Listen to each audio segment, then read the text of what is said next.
In a world where talent is often overshadowed by stereotypes and silence, one boy carried a legacy far greater than himself, a legacy carved into wood, strung with history and tuned to the rhythm of resilience. At Northbridge Academy, where privilege spoke louder than promise, young Malik Turner walked in with nothing but a worn backpack and a dream echoing from the past.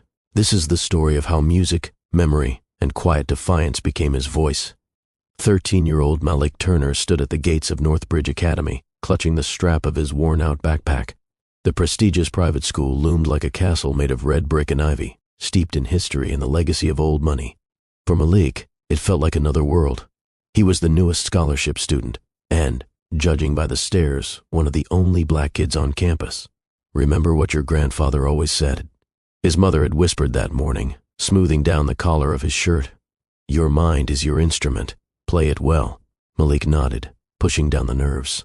This scholarship was their chance, his way out of the neighborhood, out of the struggle. As the bell rang and students streamed past him, laughing about summer vacations in the Alps and ski trips in Colorado, he tightened his grip on his bag and stepped into the unknown. "You must be Malik," said a tall man with warm eyes. "I'm Mr. Avery, history teacher. Principal Dr. Clayton asked me to show you around."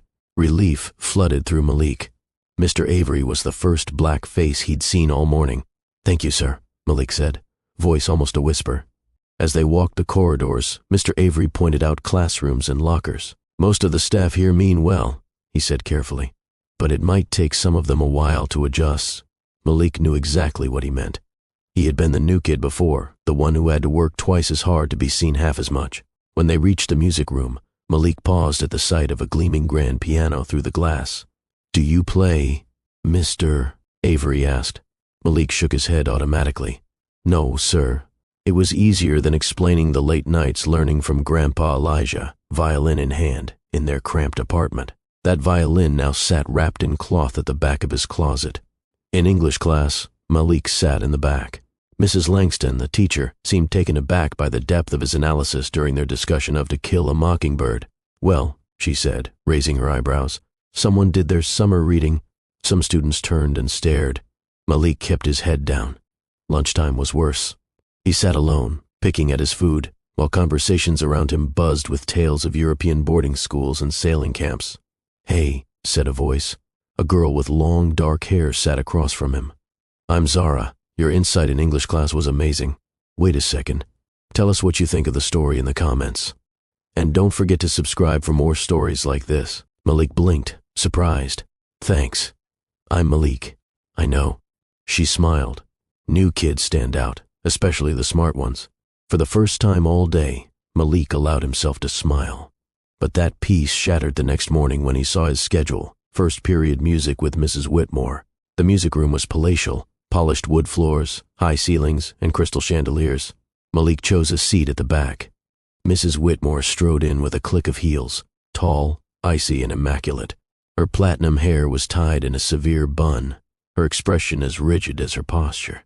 "Welcome to Advanced Music Appreciation," she began, her voice sharp and precise. "I expect excellence from everyone." Her pale eyes lingered on Malik. "Everyone who belongs here." Students introduced themselves with impressive musical resumes, private piano tutors, youth orchestras, summer programs at Juilliard. "Malik Turner," he said when it was his turn. "I'm new." "That's obvious," Mrs. Whitmore replied. "Your musical background?" Malik hesitated.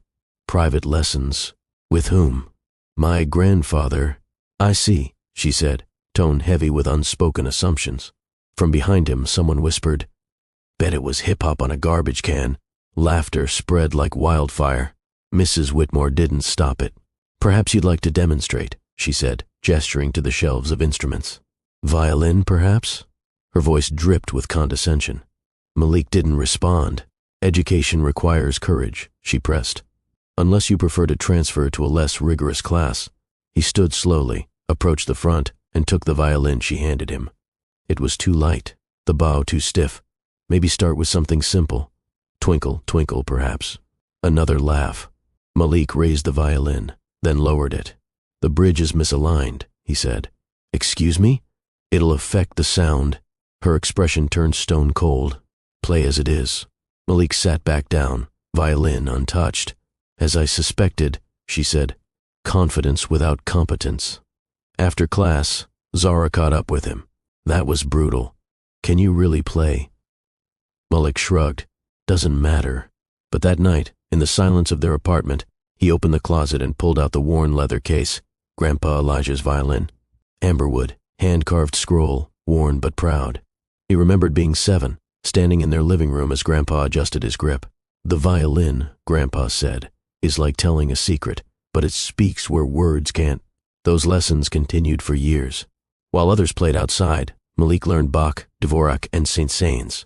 He practiced until his fingers ached. Grandpa never asked for perfection, just honesty through music.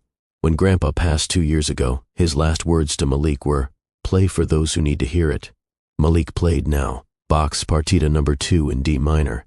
Frustration, grief, and hope poured from the strings. When he finished, he turned to find his mother in the doorway, eyes wet. "You sound just like him," she whispered.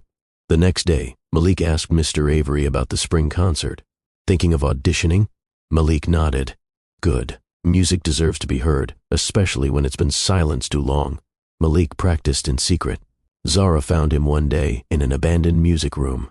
"That was incredible," she said after listening. "Mrs. Whitmore is going to eat her words." But the system resisted. Malik's audition form came back rejected. Dvorak's concerto is reserved for seniors, Mrs. Whitmore said coolly. "Is there an appeal process?" Malik asked. "I am the committee chair." Malik's mother intervened. She marched into Principal Clayton's office with recordings of Malik's playing. "This isn't about favoritism," she said. "This is about fairness." Reluctantly, the principal agreed to an audition. Mrs. Whitmore was furious. Professor Linton, a guest judge from the university, overheard the argument. "I'll be staying for the full audition," he told Malik, smiling. "Play what matters." When Malik walked on stage, he carried his grandfather's violin and a photograph Mr. Avery had given him, Elijah Carter, young and proud, before a 1967 concert.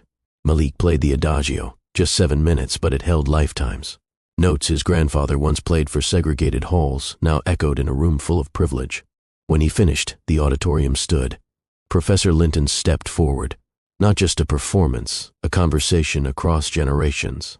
Malik was selected for the concert, not as a last-minute addition, but as the featured soloist.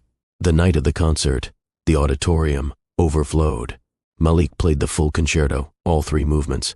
This time, he wasn't just playing for himself. He was playing for Elijah Carter, for every voice dismissed, every talent overlooked.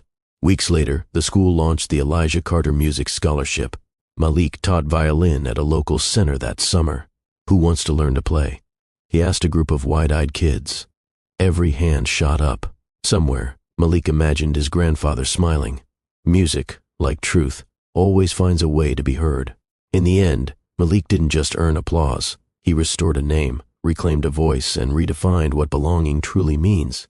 Elijah Carter's song didn't end in silence. It lived on through his grandson's hands, each note a reminder that legacy doesn't ask for permission. It demands to be heard. And for every child who's ever been overlooked or underestimated, Malik's story plays on, a symphony of courage, truth, and the unbreakable power of heritage. Because music, like justice, always finds a way. The end.